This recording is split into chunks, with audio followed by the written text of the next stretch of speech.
হযরত আদম আলাইহিস সালামের তাওবা ছিল, রব্বানা যালামনা আনফুসানা ওয়া ইল্লাম তাগফির লানা ওয়া তারহামনা লানাকুনান্না মিনাল খাসিরিন।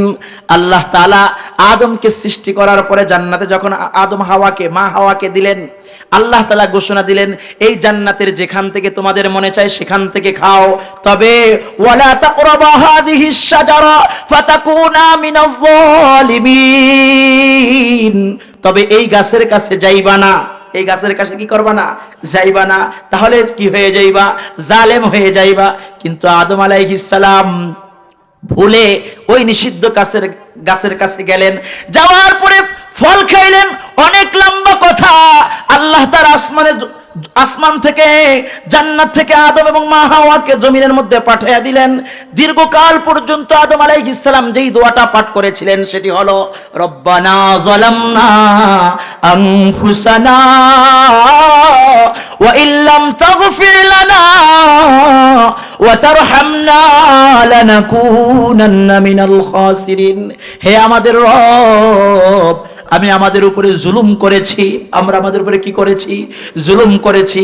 ওয়া ইল্লাম তাগফির লানা, আপনি যদি আমাদেরকে ক্ষমা না করেন, ওয়া তারহামনা, আপনি যদি আমাদের উপর রহম না করেন, লানাকুনান্না মিনাল খাসিরিন, অবশ্যই অবশ্যই আমরা ক্ষতিগ্রস্ত হয়ে যাব। সুবহানাল্লাহ। আদম আলাইহিস সালাম এই ইস্তিগফার পাঠ করেছেন, মুসা আলাইহিস সালাম ইস্তিগফার পাঠ করেছেন, হযরতে নূহ আলাইহিস সালাম ইস্তিগফার পাঠ করেছেন। সর্বশেষ আমার আপনার নবী, দয়ার নবী, মায়ার নবী, বিশ্ব নবী মুহাম্মাদুর রাসূলুল্লাহ সাল্লাল্লাহু আলাইহি ওয়াসাল্লাম ইস্তিগফার পাঠ করেছেন এবং উম্মতকে বলেছেন, ইয়া আইয়ুহান নাস তুবু ইলাল্লাহ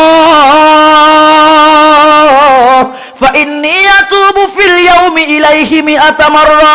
হে লোক সকল, হে মানব মণ্ডলী, তোমরা বেশি বেশি পরিমাণে ইস্তিগফার পাঠ করো, তওবা করো। ফাইন্নী আতুবু ফিল ইয়াউমি মিআতা মাররা। হে আমার উম্মতরা, হে মানব মণ্ডলী, আমি দৈনিক, আমি স্বয়ং রাসূল 100 বার তওবা পাঠ করি।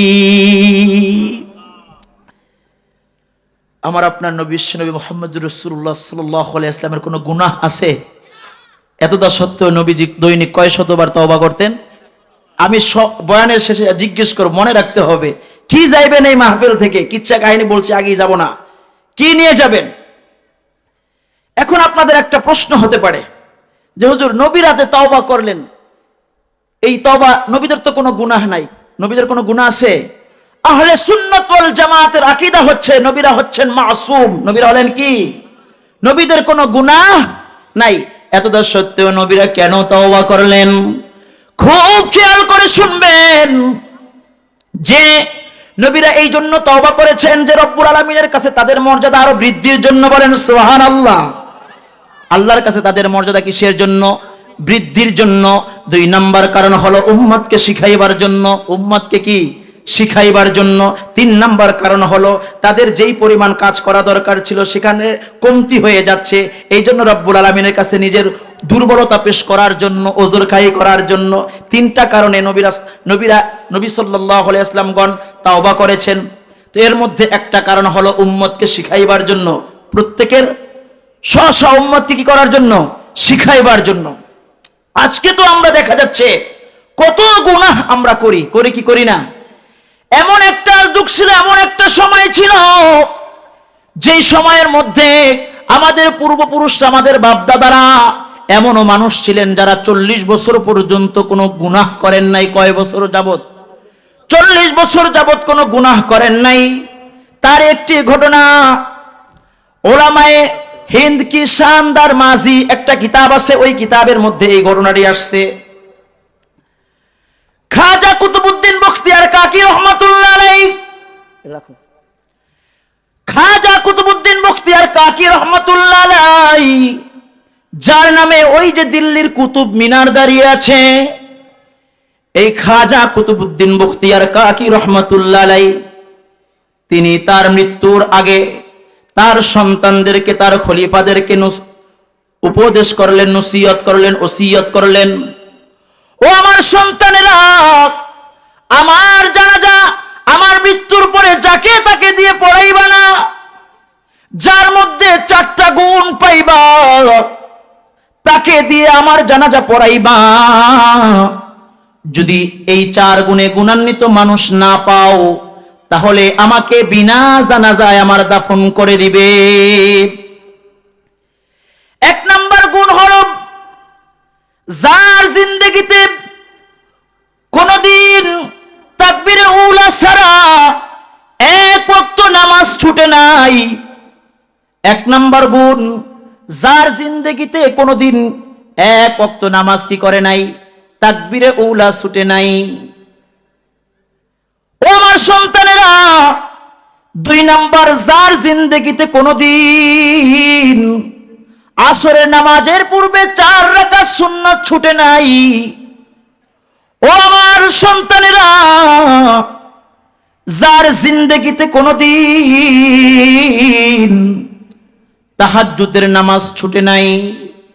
ও আমার সন্তানেরা, যার জিন্দেগিতে কোনদিন কোন বেগানা নারীর দিকে তাকায় নাই, যার নজরটা ছিল নজরে ফুজাত, এমন নজর, রাস্তা দিয়া মহিলার সাথে দেখা সাক্ষাৎ হয়েছে কিন্তু নারীর দিকে গুনাহের নজর দেয় নাই, আছে না নাই?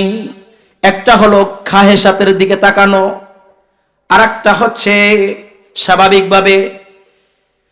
ও আমার সন্তানেরা, যদি এরকমের 4 গুণের মানুষ যদি তোমরা পাও, তাহলে যার মধ্যেই 4টা গুণ থাকবে, এমন লোক দ্বারা তোমরা আমার মৃত্যুর পরে আমার জানাজা পড়াইবা।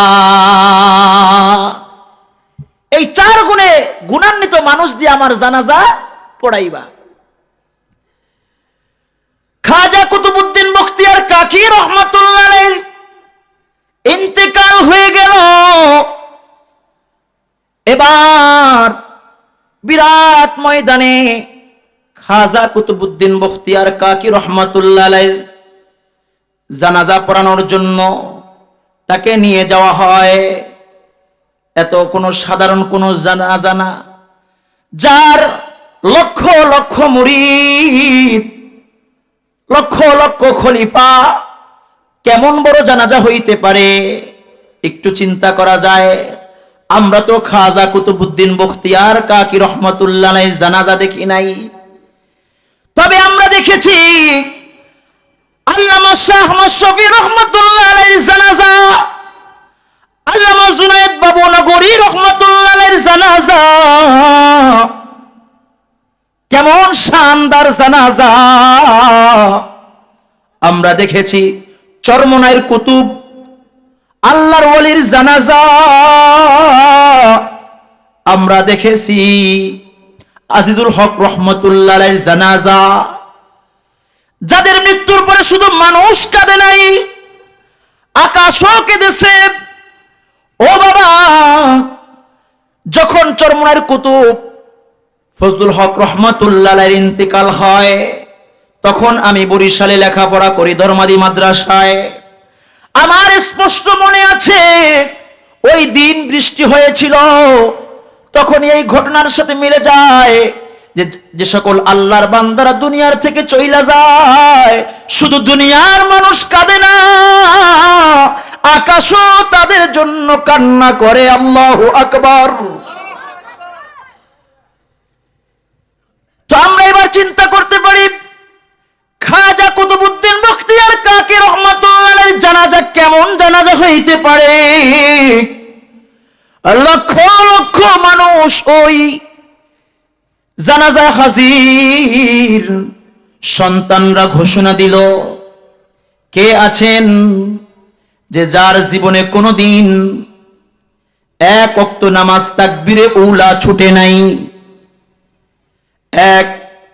কে আছেন যার জিন্দেগিতে কোনোদিন একদিনও তাহাজ্জুদের নামাজ ছুটে নাই? কে আছেন যার জিন্দেগিতে কোনোদিন আসরের 4 রাকাত নামাজ ছুটে নাই? এমন কে আছেন যার জিন্দেগিতে কোনোদিন বেগানা পরনারীর দিকে একবারও নজর দেন নাই? এই চারটা গুণ যার মধ্যে আছে সে আসবেন, সে জানাজা পড়াবেন। আর যদি এমন লোক না পাওয়া যায়, খাজার ওসিয়াত তাকে যেন বিনা জানাজায় দাফন দেওয়া হয়। ঘোষণা দেওয়া হলো, লক্ষ লক্ষ মানুষ মাথাটা জমিনের দিকে দিয়া দিল, প্রত্যেকের চোখের পানি ফলানো শুরু করে দিল। পুরা জিন্দেগির হিসাব মিলাইতেছে, হয় কে কতটুকু আমল করলো, নিজের হিসাব নিজে মিলাইতেছে। ওসমানগঞ্জের বৃদ্ধ বাবা, যুবক ভাই, হইতে পারে আজকের এই মাহফিল তোমার আমার জীবনের শেষ মাহফিল। জিন্দগিতে কি পরিমাণ আমল করেছো, কি করেছো একটু মিলাও। হয়তো বা আগামীকালকে মাহফিল আমি আপনি নাও পাইতে পারি, আমি আবার আগামীকালকে ঢাকায় নাও যেতে পারি, পথের মধ্যে আমার আপনার মৃত্যু হতে পারে, পারে কি পারে না বলেন? আজকে এখন গিয়ে বাসায় গিয়ে আরামের বিছানায় পিঠটা শুয়ে মাথাটা বালিশের সাথে লাগায় একটু হিসাব করুন, জিন্দেগির মধ্যে কতটুকু নেক আমল করলাম, কতটুকু গুনাহের কাজ করলাম, একটু হিসাব করুন। একদিন তো প্রত্যেকটা বিষয়ের হিসাব আমাদের রব্বুল আলামিনের কাছে দিতে হবে, হবে কি হবে না? হাসিবু ক্বাবলা আন তুহাসাবু ওয়াজিনু ক্বাবলা আন তুজানু। তোমার হিসাব নেওয়ার আগে তোমার নিজের হিসাব তুমি নিজে নাও। তোমার আমলনামা ওজন করার আগে তোমার নিজের আমলনামা তুমি নিজে ওজন করো। বিরাট জানাজার মধ্যে এই যখন এই ঘোষণা হয়ে গেল, সবাই পুরা জিন্দেগির আমল মোতালা করতেছে, চিন্তা করতেছে। কেউই সামনে জানাজার নামাজ পড়ানোর জন্য যাইতেছে না, ইমামতি করার জন্য যাইতেছে না। এবার খলিফার সন্তানরা এবং খাজার সন্তানরা, খলিফারা এবার খাটিয়া উঠাইবেন কাদের মধ্যে? বিনা জানাজায় খাজা কুতুবউদ্দিন বখতিয়ারকে মাটি দিয়ে দিবে। হঠাৎ করে সামনে থেকে এক ব্যক্তি, যে কোনো আলেম ছিলেন না, সে ছিলেন সুলতান, দিল্লির বাদশাহ শামসুদ্দিন আলতামাস রহমাতুল্লাহ আলাইহি। আল্লাহু আকবার। শামসুদ্দিন আলতামাস রহমাতুল্লাহ আলাইহি, যিনি সাধারণ কোনো আলেম ছিলেন না, সাধারণ একজন মানুষ, একজন বাদশাহ, খাজার খাটিয়ার কাছে গেলেন। খাজার খাটিয়ার কাছে গিয়া খাজার কাফনের মুখটা সরায়া, মাথার মুখটা সরায়া, মুখটা খুলে খাজা কুতুবউদ্দিন বখতিয়ার কাকি রহমাতুল্লাহ আলাইহির চেহারার মুবারকের মধ্যে দুইটা চুমু দিয়ে বললেন, ওগো আল্লাহর ওয়ালি, জিন্দেগি ভরে এভাবে নেক আমল করে করে, একা একা নেক আমল করে পরপারে তুমি চইলা যাইতেছ। শেষ পর্যায়ে আমার আমলটুকু তুমি মানুষের কাছে প্রকাশ করে দিলে। না জানি এই আমলটুকু প্রকাশ হওয়ার কারণে আমি ধ্বংস হয়ে যাই, বরবাদ হয়ে যাই। আমার এই আমলটা আজকে প্রকাশ পাচ্ছে। ওগো আল্লাহর ওয়ালি, সারা জিন্দেগি তো এভাবে নেক আমল করে করে আজকে পরপারে চলে যাচ্ছ। ওগো আল্লাহর ওয়ালি, ময়দানে মাহশরে আমাকে ভুলিও না। শামসুদ্দিন আলতামাস রহমাতুল্লাহ আলাইহি এবার জানাজা পড়াইলেন, জানাজার ইমামতি করলেন খাজা কুতুবউদ্দিন বখতিয়ার কাকি রহমাতুল্লাহ আলাইহি ইমামতি করলেন। ইমামতি করার পরে খাজা কুতুবউদ্দিন বখতিয়ার কাকিকে দাফন কাফন করলেন। তো ও বাবা, ও যুবক ভাই, এই ঘটনা বলার উদ্দেশ্য আমার কি? উদ্দেশ্য হলো এইটা, আগেরকার যুগের মানুষ দীর্ঘ 40 বছর পর্যন্ত একটা কবিরা গুনাহ করে নাই, একটা পরনারীর দিকে গুনাহের নজর দেয় নাই। আর অথচ আজকে দেখা যায় কোনো একটা মেয়ে, কোনো একটা মা, কোনো একটা বোন যদি বেপরদায় চলাফেরা করে, কতজনে কত রকমের তার দিকে তাকায়, ঠিক কিনা কন? যুবকরা স্কুলের ছাত্র ছাত্রীদেরকে কি করে? ইফটিজিন করে, আছে না নাই? সব জায়গায় থাকলে এই ওসমানগঞ্জে নাই, আসেনি? সব জায়গায় থাকলে ওসমানগঞ্জে নাই। ভোলার মানুষের কথা কি বলবো? ভোলার মানুষ ইসলাম প্রিয়। আমি বাংলাদেশের সব জায়গায় মোটামুটি কয়েকটা ডিস্ট্রিক্ট ছাড়া মোটামুটি প্রায় জেলাতে আমার ঘোরা হয়েছে এই অল্প বয়স আপনাদের দোয়ায়। তো আমি ভোলার মতো এত সুন্দর আপ্যায়ন আমি কোথাও পাই না। আমার নারায়ণগঞ্জের জামাত ভোলাতে আসলে বলে, হুজুর ভোলার মানুষের আপ্যায়ন ভোলার মতো না। ভোলার মানুষের আপ্যায়ন ভোলার মতো না। 2020 সালে করোনা হইল না? নারায়ণগঞ্জের 4টা জামাত আপনার চরপেশন কয়েকটা জায়গায় আপনার আটকা পড়েছে। তখন তো লকডাউন দিয়ে দিছিল।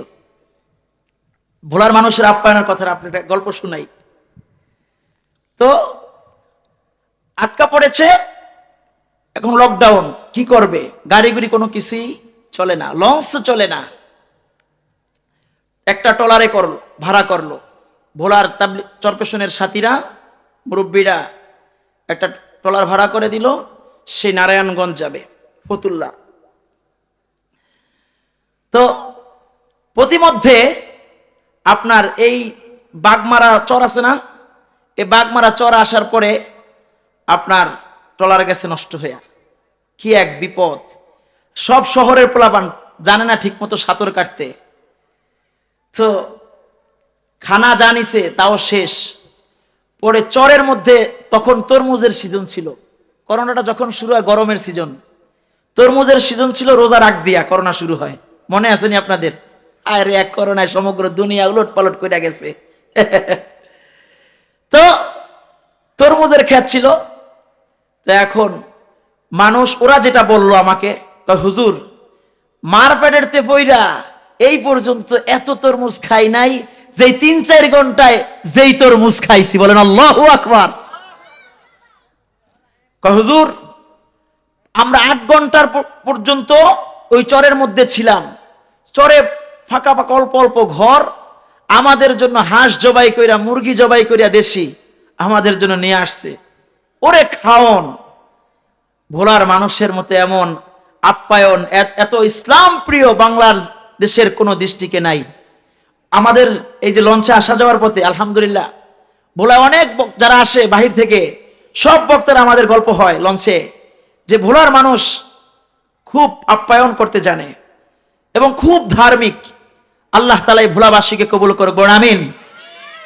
তো যেই কথা বলার উদ্দেশ্য ছিল, রে ভাই, ও যুবক ভাই, তুমি যেই মেয়েটার দিকে খারাপ নজর দৃষ্টিপাত করছো, ইফতিজিন করছো, হইতে পারে এইটা তোমার বোন হইতে পারে, হয়তো বা এটা তোমার আপন বোন হইতে পারে, পারে কি পারে না?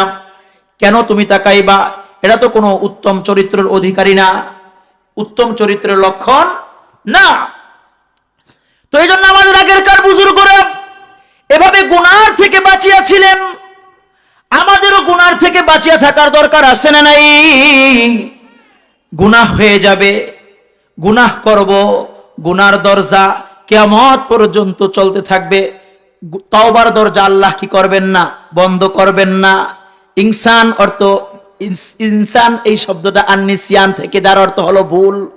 মানুষের স্বভাব হচ্ছে ভুলে যাওয়া, মানুষের স্বভাব হচ্ছে গুনাহ করা, এটাই হলো মানুষের স্বভাব। গুনার পরে আবার মানুষ তওবা করবে, এটা হলো খাঁটি বান্দার গুণ, এটা হলো মুত্তাকি বান্দার গুণ। জোরে বলেন ঠিক কিনা? আর গুনাহ হবে, গুনার থেকে তওবা করব, এই তওবাটা কেমন তওবা হবে? এই তওবাটা কোনো হটকারিতার সাথে হবে না, মৌখিক তওবা হবে না, গুনাহ করব, কিন্তু যেই তওবাটা করব ওই তওবাটা হবে অন্তর থেকে, হৃদয়ের গহীন থেকে তওবা করব। আল্লাহ তাআলার কাছে আমরা কিভাবে তওবা করব? আল্লাহ তাআলা সূরা আত-তাহরীমের মধ্যে আল্লাহ জানিয়ে দেন, ইয়া আইয়ুহাল্লাযীনা আমানু তুবু ইলাল্লাহ তাওবাতান নাসুহা। আল্লাহ বলেন, হে ঈমানদারেরা, তোমরা আমি রব্বুল আলামিনের কাছে তওবা করো, খালেস তওবা, অন্তর দিয়ে তওবা, মন থেকে তওবা। এমন তওবা নয় হটকারিতার সাথে গুনাহ করলাম তওবা করলাম, গুনাহ করলাম তওবা করলাম, এমনটা নয়। গুনাহ করেছি, তওবা করেছি, আর জিন্দেগিতে আর কোনোদিন গুনাহ করব না। এই গুনাহটা যদি, গুনার থেকে তওবাটা যদি অন্তর থেকে হয়, আর ওই গুনাহটা যদি 100 মানুষের হত্যাকারী হয়, তাহলে ক্ষমা করে দিবেন কে?